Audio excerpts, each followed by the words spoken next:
অহংকার নয়, আল্লাহকে স্মরণ করো, তোমার বরকত অপেক্ষা করছে। আপনাদের ভালোবাসা আমাদের নতুন নতুন ভিডিও বানানোর অনুপ্রেরণা করে। বন্ধুগণ, অবশ্যই আমাদের চ্যানেলটি সাবস্ক্রাইব করে রাখবে। অনেক দিন আগে নদীর ধারে একটি শিশু পাওয়া গেল। মানুষ জানতো না এটা কার সন্তান। তারপর তাকে আশ্রয় দিল এক দরিদ্র পরিবার। তারপর সে বড় হয়ে হলো সাদ্দাত।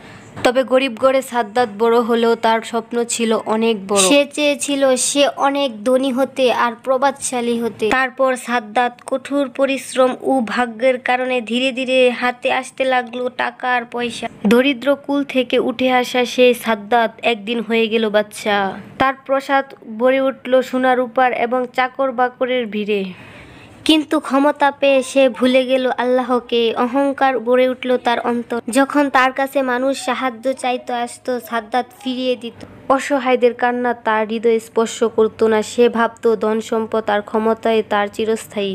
অন্যায়ের সীমা সে ছাড়িয়ে গেল। আল্লাহকে সতর্ক করে সাদ্দাতের রাজ্যে দেখা দিল খরা, দুর্ভিক্ষ, মানুষ না খেয়ে মারা যাচ্ছে। কেউ তাকে উপদেশ দিয়েছিল, হে বাদশা, আল্লাহকে ভয় করো, মানুষকে হক আদায় করো। তারপর সাদ্দাত বলল, আমার ধন সম্পদ, আমার প্রাসাদ, আমার সেনাবাহিনীকে কেউ হারাতে পারবে।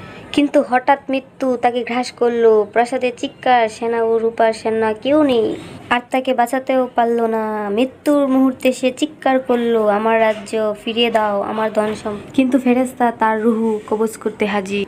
কবরে নামানো হচ্ছে সাদ্দাতকে। চারপাশে নীরব আর অন্ধকার আর ভয়। অবশেষে সাদ্দাতকে মাটির নিচে শুয়ে দেওয়া হলো। যে মানুষ একসময় রাজা ছিলেন সে হলো নিঃসঙ্গী এক মৃতদেহ। সাদ্দাতের কাহিনীতে আমাদেরকে শেখায় জন্ম কেবল ধন সম্পদ কত কিছু গুরুত্ব নয়। শেষ পর্যন্ত আমাদের গুরুত্ব হলো আমাদের আমল আর আমাদের সৎ কর্ম। দুনিয়ার সব কিছুই ফুরিয়ে যাবে, কিন্তু আল্লাহর কাছে নেক আমল আমাদের সঙ্গে থেকেই যাবে।